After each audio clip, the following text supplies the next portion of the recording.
Hello friends, இன்றைக்கி நாம் சங்கரா மீன் வறுவல் எப்படி செய்கிறதுன்றதை பற்றி தான் இந்த வீடியோவில் பார்க்க போகிறோம். ஒரு 1/2 கிலோ சங்கரா மீன் வாங்கி மஞ்சள் தூள் உப்பு கொஞ்சம் போட்டு நல்லா க்ளீன் பண்ணி வச்சுருக்கேன். இதில் எப்படி மசாலா ஆட் பண்ணி நம்ம பொரிக்க போகிறோன்னு பார்க்கலாம். ஒரு மிக்ஸி ஜார் எடுத்து ஒரு 10 பல்லு பூண்டு ஆட் பண்ணிக்கோங்க. ஒரு துண்டு இஞ்சி எடுத்து கட் பண்ணி வச்சுருக்கேன், அதையும் ஆட் பண்ணிக்கலாம். காஷ்மீரி சில்லி பவுடர் எடுத்துருக்கேன். நான் ஃபிஷ் வறுவல் நல்லா கலராக இருக்கணுன்றதுனால இந்த சில்லி பவுடர் யூஸ் பண்ணியிருக்கேன்.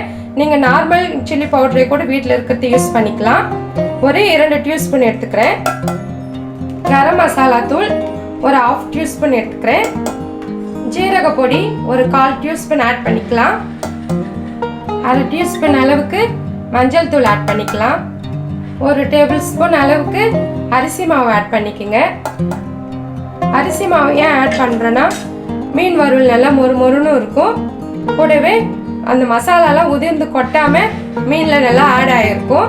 இப்போ 1 டேபிள் ஸ்பூன் அளவுக்கு சால்ட் ஆட் பண்ணிக்கலாம். கொத்தமல்லி தூள் இருந்தால் ஒரு 1/2 டீஸ்பூன் அளவுக்கு கூட ஆட் பண்ணிக்கோங்க. ஒரு லெமன் எடுத்து புழிஞ்சு வச்சுருக்கேன், அதையும் ஆட் பண்ணிக்கோங்க. கொஞ்சமாக வாட்டரை ஆட் பண்ணியிருக்கேன். இப்போ நம்ம இது நல்லா அரைச்சி எடுத்துக்கலாம். பாருங்கள், மிக்ஸி ஜாரில் மசாலா எல்லாம் நல்லாவே போட்டு நல்லா ஃபைன் பேஸ்ட்டாக அரைச்சி எடுத்துருக்கேன். இப்போ இந்த கலவையில் ஒரு ஃபிஷ்ஷாக எடுத்து நம்ம அப்ளை பண்ணிக்கலாம். நல்லா ஃபிஷ்ஷோட எல்லா பகுதியிலுமே நல்லா அப்ளை பண்ணி விடுங்க. மசாலா நல்லா ஊறட்டும். மசாலா நல்லா ஃபிஷ்ஷோட உள் பகுதியிலையும் நல்லா அப்ளை பண்ணி விடுங்க.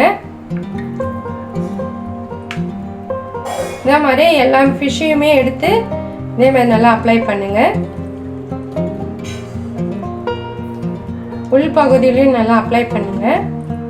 எந்த அளவுக்கு நல்லா மசாலா ஃபிஷ்ஷில் ஊறுதோ அந்த அளவுக்கு நல்லா டேஸ்ட்டு கிடைக்கும்.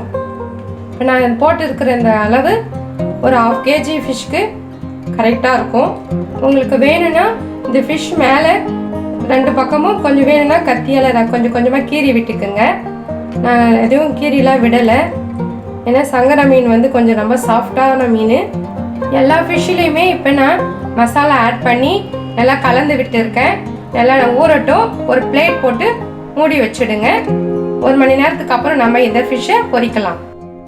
ஃபிஷ்ஷு பாருங்கள், இப்போ மசாலாவில் நல்லா ஒரு மணி நேரம் நல்லா ஊறி இருக்கு.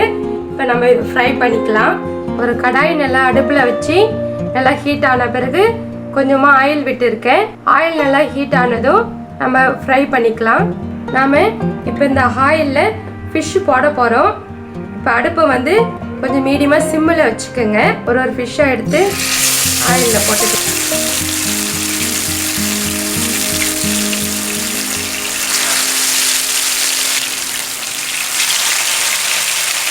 அடுப்பு கொஞ்சம் மீடியம் ஃப்ளேமில் இருக்கட்டும்.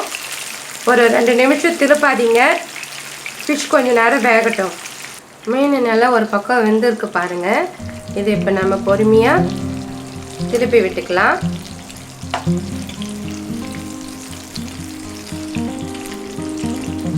ரொம்ப பொறுமையாக திருப்பி விடுங்க.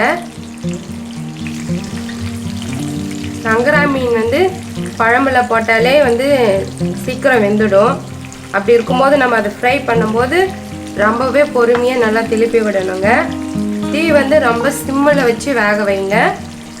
அப்போ தான் ஃபிஷ் உடையாமல் முழு நீளமாக நம்மளுக்கு கிடைக்கும். மறுபடியும் திருப்பி விட்டுருக்கேன்.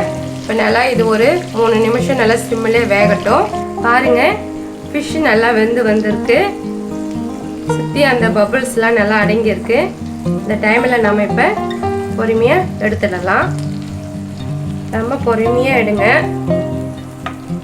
அதான் நம்மளுக்கு ஃபிஷ் நல்லா உடையாமல் வரும்.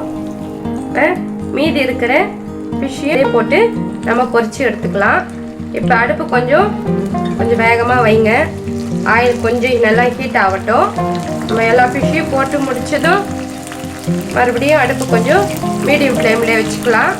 சூப்பரான சங்கரா மீன் வறுவல் ரெடி ஆயிடுச்சு. கண்டிப்பாக உங்கள் வீட்டில் நீங்களும் ட்ரை பண்ணி பாருங்கள். ரொம்ப சீக்கிரமாகவே இந்த மீன் நல்லா ஃப்ரை ஆகிடும்.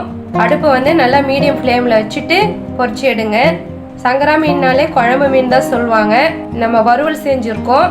கண்டிப்பாக ட்ரை பண்ணி பாருங்கள். Okay, thank you.